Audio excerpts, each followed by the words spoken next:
Dan, welcome back, brother. Another podcast. How's it going, mate? Yeah, good, brother. Episode 81. Obviously, I've been away for a week. You've had your 21st birthday weekend, so there's been a few things happening in our lives.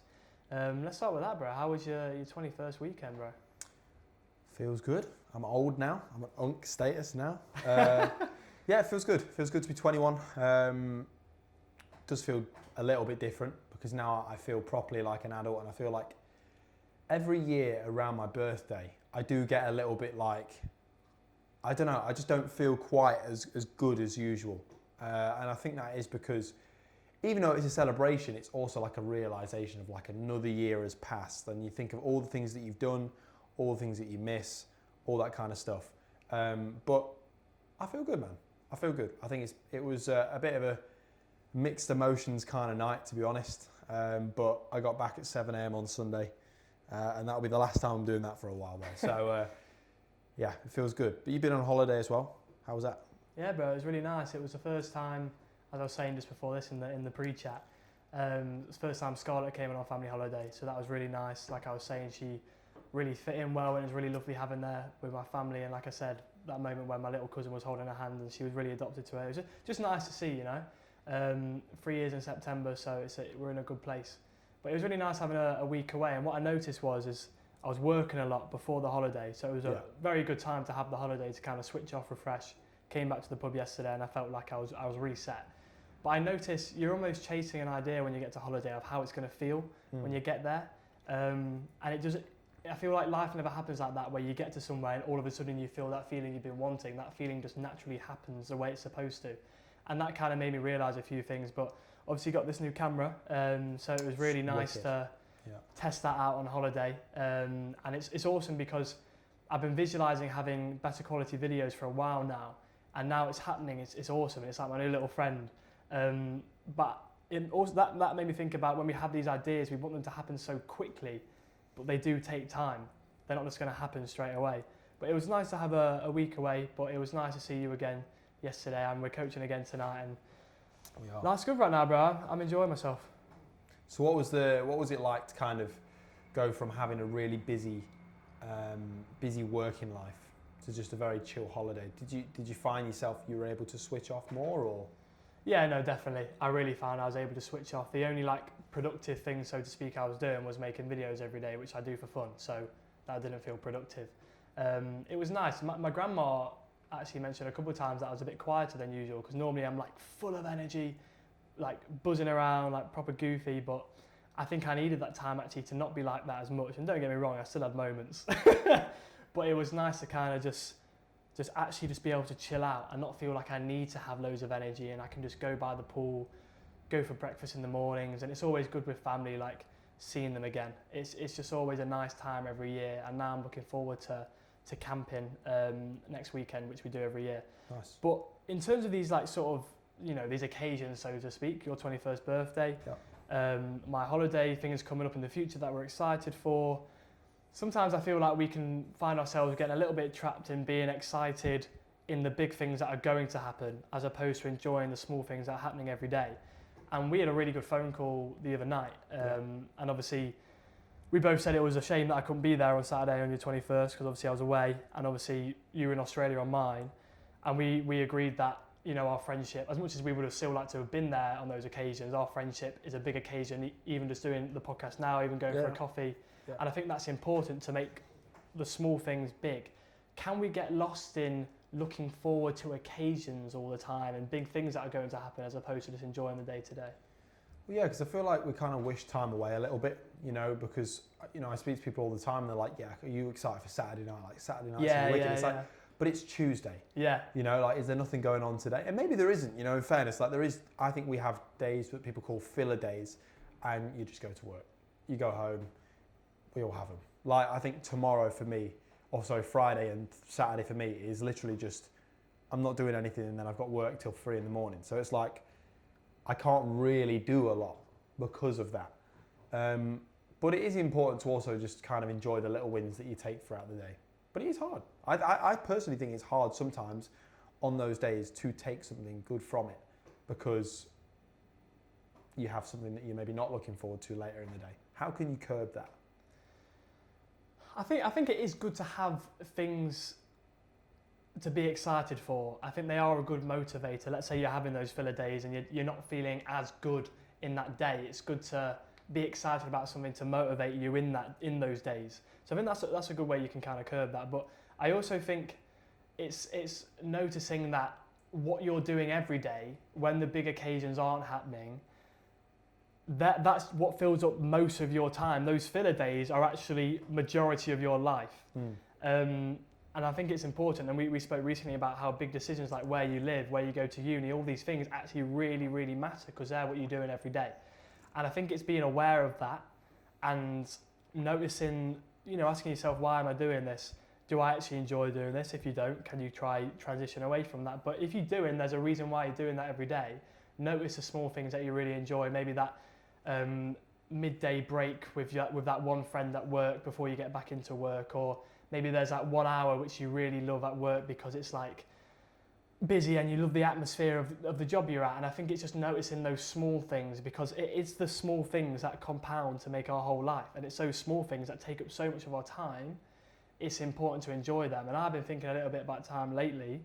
I think in this modern, society, we often struggle to just be bored. Yeah. It becomes a bit of a productive cycle. And I notice sometimes I'm stressing over like, oh, how should I be filling my time? Should I be seeing that person? Should I be going for a coffee now? And it's normally when I'm doing nothing, I feel like I need to be doing something. Yeah. And we've spoke about this many times, bro, but recently in your life, and I know you've mentioned it before, you want to be able to do nothing a little bit more. How have you found just being bored at times and doing nothing? Still pretty shit. To be fair, I've been saying for ages that like, I'm going to, just do less. And I think I have found myself doing less in terms of not stuff quite as intensely, but I still will do something. Like I'll cook, or I'll clean something, or, or I'll do something that I'm supposed to do tomorrow. I just struggle. I feel like if I do sit down and just do nothing, I can't. Like I think that my attention span is also not good enough. So I feel like social media's got a lot to blame for that. Because can you sit down and watch a film for 3 hours anymore? I think I can, but I struggle, and let's be honest, I also haven't done it in a long time. Yeah, I can't remember the last time I sat down and watched a film in full. In fact, I can remember. It was last year, and I was watching Django in bed. But I was sick, so I couldn't do anything else.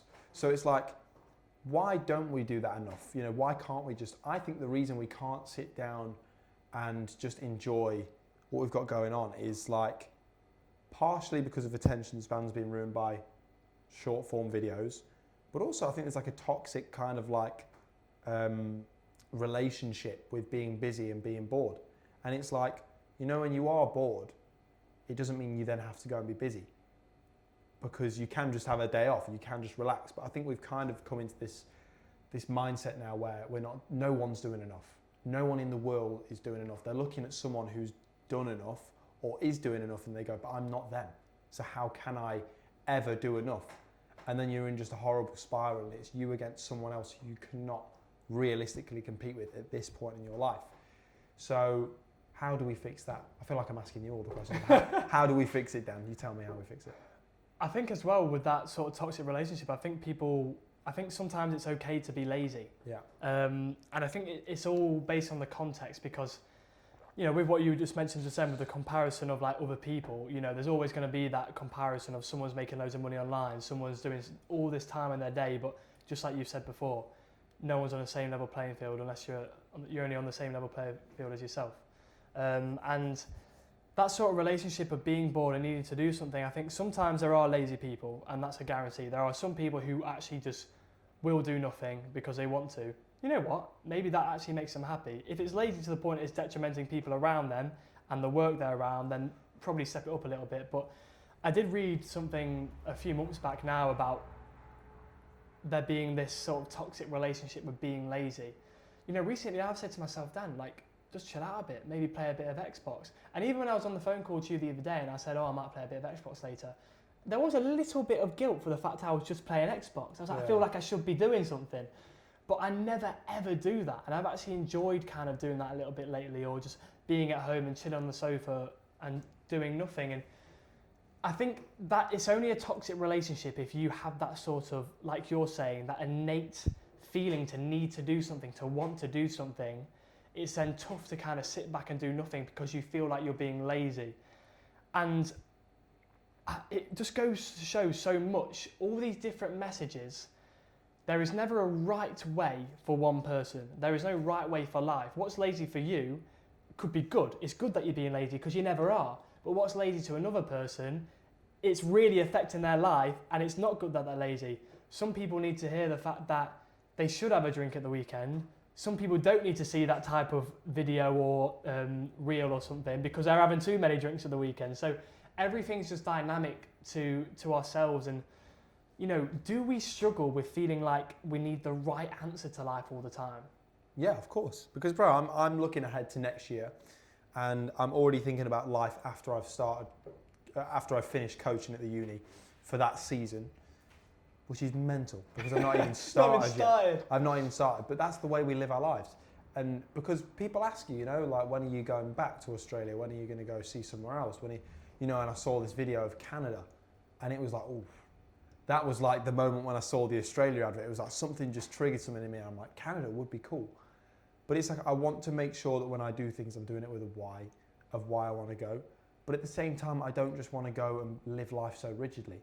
Like, we don't have any guarantee on any time frame for our life, right? So what's the point in trying to always plan and just do things a certain way? It's like I spoke to someone earlier who's looking to move to Australia, and they said to me, but what do I do when I get, what I don't know what to do. How do I get a job?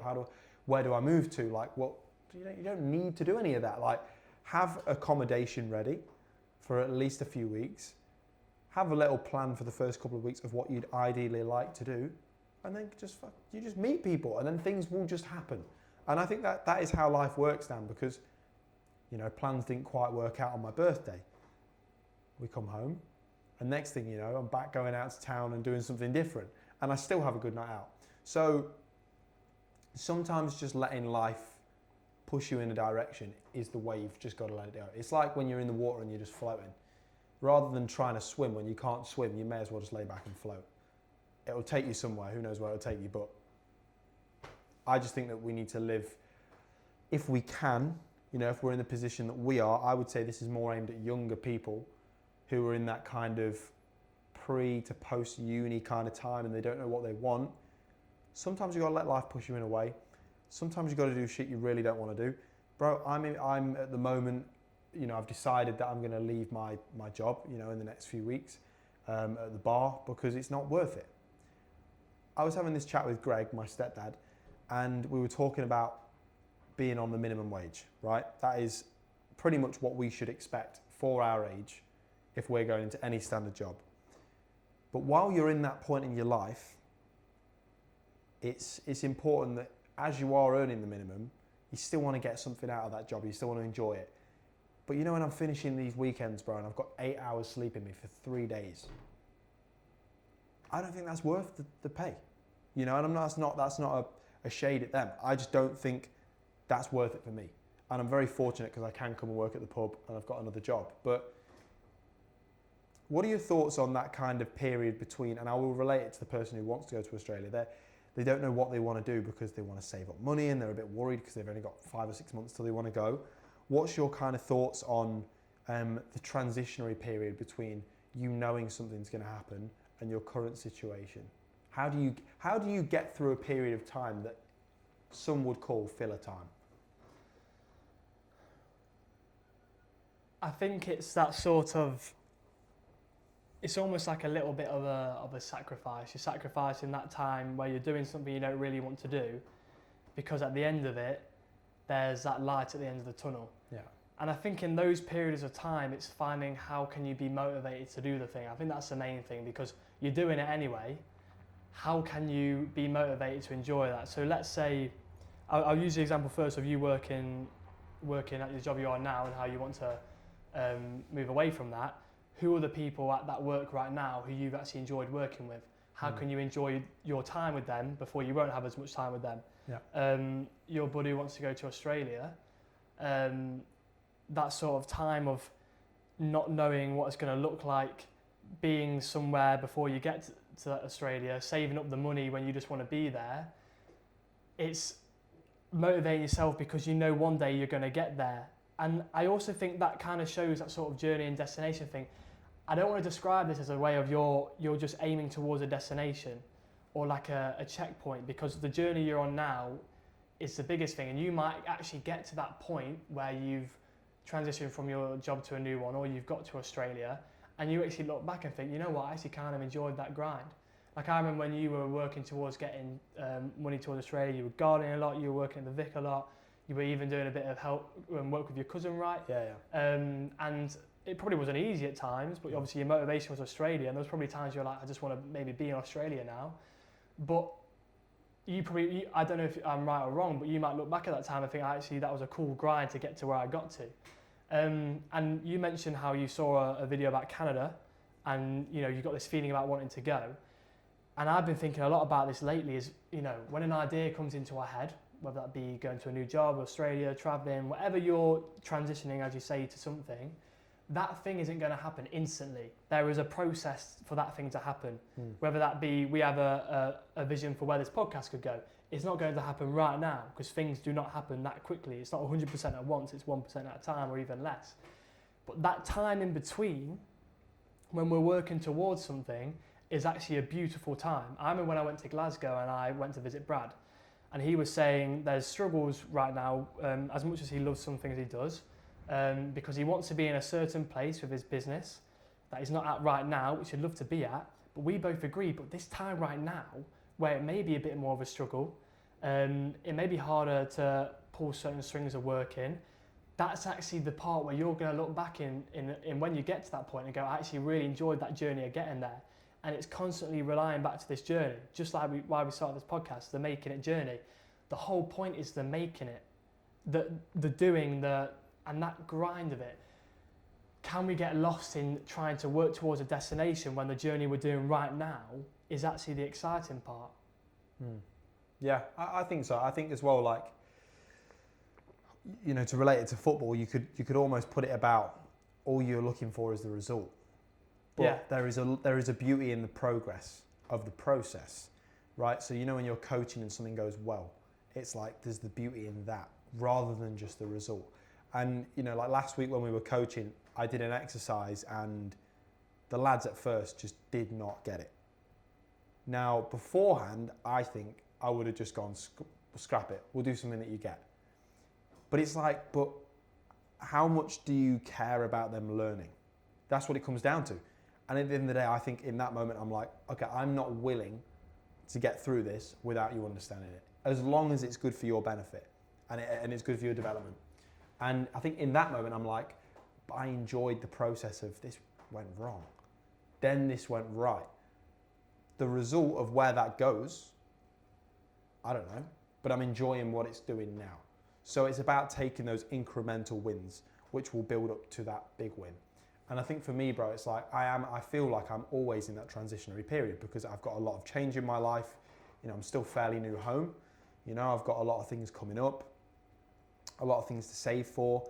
And in my mind, it is overwhelming. I think I overwhelm myself naturally quite a lot. And I would like to be better at that. Why do you think that is? Because I expect a lot of myself. And when it's not happening, you get stressed? I get stressed, yeah. So, it's like I've got a lot of things that I want to get done. And to be fair to myself, I think I've started making a list of things that I want to do every day again. Not to be too rigid like last time. Something was leaking down there. But like I want to do things a little bit differently in terms of I want to confront life a bit more. I want to confront situations more because I want to deal with them head on. So I think that's really important for me. And it's not just, and I try and avoid conflict, but if I do have a situation I want to discuss with someone, I think the best thing we can do as people is communicate. And one thing I look for in life is just honesty and communication. And I think that is a philosophy for me in general. If you're going to be my friend, if you're going to be my partner, if you're part of my family, all I ask for you is honesty and communication. And anything that you've got going on, we can get past that, I think. So I think when you're in that transitionary period, it's also about believing in your philosophies that you've just got for life Like, keep conducting yourself in a way that you always conduct yourself. Be true to yourself and be excited for what's coming up. But also, take these moments that you've got and enjoy them. Because even hearing what you were saying, it was making me think about walking down past the football pitches where I used to live in Ocean Shores, and I thought, I miss it. You know, I miss walking down the beach. I miss like just those relaxed afternoons where you couldn't hear a lot. Like, I do miss that. But that's just life, isn't it? I think it is. I think it's hard as well, bro. I think because I was watching a video on Instagram and there was this guy that's like documenting his first couple of weeks at home and like how differently he views home, and I don't really view home as like a solid future place now. You almost view home as like a stepping stone. Have you felt yourself do that with Newcastle, with you living up there? Yeah, for sure. I think it's a little bit different because you're almost, there's a lot of transition of coming back and forth. So it's almost, doesn't feel too much like it's a bit, because you're almost stepping out to the stone and then coming back to the one you started at. Do you know what I mean? Yeah. You're not kind of going from stone to stone, but I think I struggled a lot at the start coming back home because I felt a change in myself. So coming back home from Newcastle, it was hard to then adapt to being back at home when I'd left that person who was at home originally and I'd progressed. Yeah. But now that's changed a lot, and I've got a really nice relationship with being home, and I know what makes me happy here, and I know the people who I want to see, and I know the things I want to do, and it's actually a refreshment now for me. It's like a nice break. Yeah. It's like I was even thinking with like the Beeston coaching we do, like I have a bit of a different role there. Like, it's not often I actually put on like the session a lot of the time. It's more I'm kind of helping out and, you know, doing bits here and there, but I actually enjoy that because at uni I've got the responsibility of doing that all the time.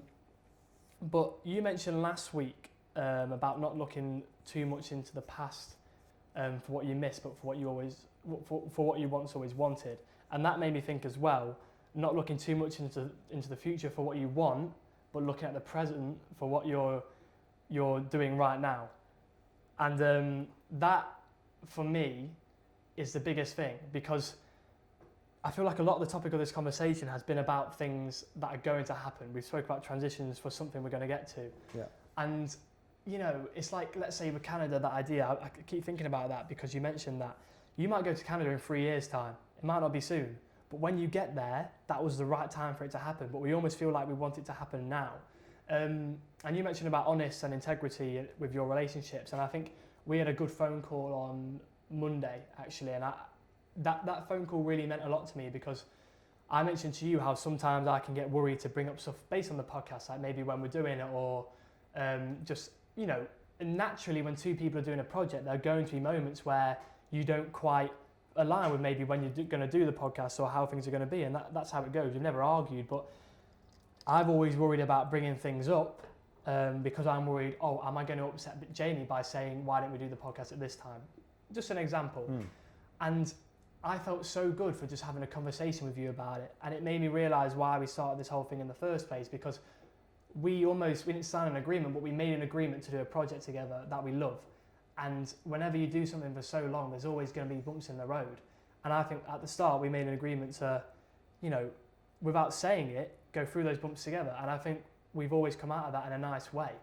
And I think there's a lot of beauty in that, because it's not always going to be plain sailing. And I was speaking to someone today about how he said as soon as he brought something up to someone, he felt so much better for it. And I still remember Michael B. Jordan saying it. We always think that what we're going to say to someone is like the biggest thing ever. Like me bringing up maybe to you about the fact we didn't do a podcast at a certain time, I'm thinking, what if Jamie flips at me or something like that, or gets upset? We always think something big is going to happen, but if you just bring it up in a nice, honest way, and obviously I know you're a rational person, I'm a rational person, it's always going to be fine. And I think it's just good to speak about these things because we always anticipate such a bigger reaction than what's actually going to come. Yeah, and also, bro, like, life gets in the way of things all the time. And when you have to commit to something from a deadline, it does create an added pressure. So there's always naturally going to be an inelasticity to it. You know, this podcast was out later this week, but you've been on holiday, it's been my birthday. it just gets in the way. But it almost feels like it happened at the right time still. It feels like the natural time for it to happen. And also, it's happened at a time when we're both more energetic. I mean, I am quite tired today, but you're both ready for it. Yeah. Because I think that for the sake of you listening, most importantly, but also just us making it, it's important we do it when we're ready and when we're in a mindset to do it. Because if I'm just here going, yeah, it was a good week, Dan. Yeah, I enjoyed it, man. Yeah, cool. Anyway, I'm just going to bullshit you for like half an hour. No, it's like no one wants to hear that. They want to hear, like, even if you're not feeling that enthusiastic, they want to hear why. They want to understand why, what's going on, like what has happened in your week and why does it matter to me as a listener. And I think that's important. Yeah, I would just say, bro, it's important to have those conversations. And I always encourage that. And I think, again, that comes down to that honesty and I think it just comes down to honesty, communication. Always. Between friends, between partners, between family. Every time, that is what will help you through things. Mate, 100%. Just have the conversation because it's so important to. Because if you're not seeing eye to eye on something, especially with someone close to you, whether that be in your family, whether that be a best mate, whether that be anything, just speaking about it makes a world of difference. And every time I've had something I'm worrying about, as soon as I've spoke about it, I've always felt better. And I think that's so important. You just got to talk. That is it. And at the end of the day, bro, I think that it is also a measure of maturity of how someone reacts. Because people sometimes will react in a way that you won't like. But by just asking, you've done your part. How they choose to go is their thing. I think in that situation, you're not looking to win or lose, you're just looking for communication. And if someone can't offer that, that's not the person you want to be communicating with. That's as simple as it is. So. Yeah, it's not about wanting to be the right person. It's about wanting to compromise and make an agreement where you can both be happy, because we all have a different way of doing life. We're almost all compromising with each other all the time, all coexisting together in a big ecosystem that is the earth. And you're not always going to see eye to eye, but the beauty of life is living together but differently. And I think it's so nice to be able to do that, see things from a different perspective and not think that you're living life the right way because it's right to you, but it's not right to someone else down the road or your neighbour or to your friend. And I think that's the exciting thing. And, you know, remaining open-minded, that's a word we haven't mentioned in a while, but it's so important. It's so important. And having less expectation with just like everything. You know, like when you move somewhere, less expectation. When you do a podcast, I'm not expecting nothing to come from it. You might make the best quote ever heard in history. I wouldn't expect it. And that makes it more special. And I'm not even not expecting just to make a moment more special. I'm not expecting because I'm not putting pressure on a situation that hasn't happened yet, because they don't need to. And it's like, I have no expectation of training tonight. I have no expectation. However, I have a guideline, I have an ambition, and I have an enthusiasm that it's going to go well. I will put everything in it to make sure it goes well. I don't expect anything, because you don't need to put that pressure on yourself. And when you come up to have a conversation with someone, no expectation. Say what you think, they'll say what they think. Whatever happens next is up to them. Funny enough, I was actually having that exact conversation with myself when I was biking back from the pub last night. Because I remember there was a game last season where we were, mate, in my head, I was genuinely thinking we are guaranteed to win this game. It was Sunderland, we beat them 8-0 at the start of the season. Had we won the game, we were going to win the league. We had a bottomless punch booked later. We end up being 2-0 down within like the first 20 minutes, I believe. We ended up losing 3-2. I expected to win. And I look back at that now and I'm never going to do that again. I'm so glad you brought that up, because I literally had that conversation with myself last night. I expected to get to holiday last week and to all of a sudden feel like, wow, I'm on holiday, life's amazing. But of course I felt those during the time, but as soon as I got there and it just all of a sudden feel like that, I just felt like how I felt in the moment. But you can focus on your controllables, like you say, your enthusiasm, how you are, who you are as a person, and that's the whole thing in life. What are your controllables? How can you dictate them to be the person you want to be? And that's you happening to life, but there will always be life happening to you at the same time. It's that continuum, that equilibrium. Yeah. I agree, man, massively. And I think as well, bro, like, I was going to say, live life in a way that doesn't try to see lessons from everything, doesn't try to see a win or a lose situation in everything, and have less expectation. Remove the pressure from situations and just let it be. Just be. That's what I'm leaving it be. And on that note, we're going to end the podcast. That was episode 81 of the Making It podcast, bro. Thank you so much. Come on, brother. Thank you for listening. Thanks for listening.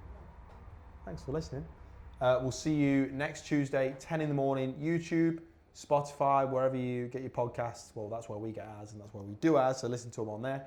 Instagram, Twitter, all those places, makingitpoddy@gmail.com. If you want to email us, if you want to come and jump in and talk about something you're interested in, come and do it. The invite is open. We'd love to have you on. So, bro, thanks again for the episode. Episode 81. See you next Tuesday. Take it easy.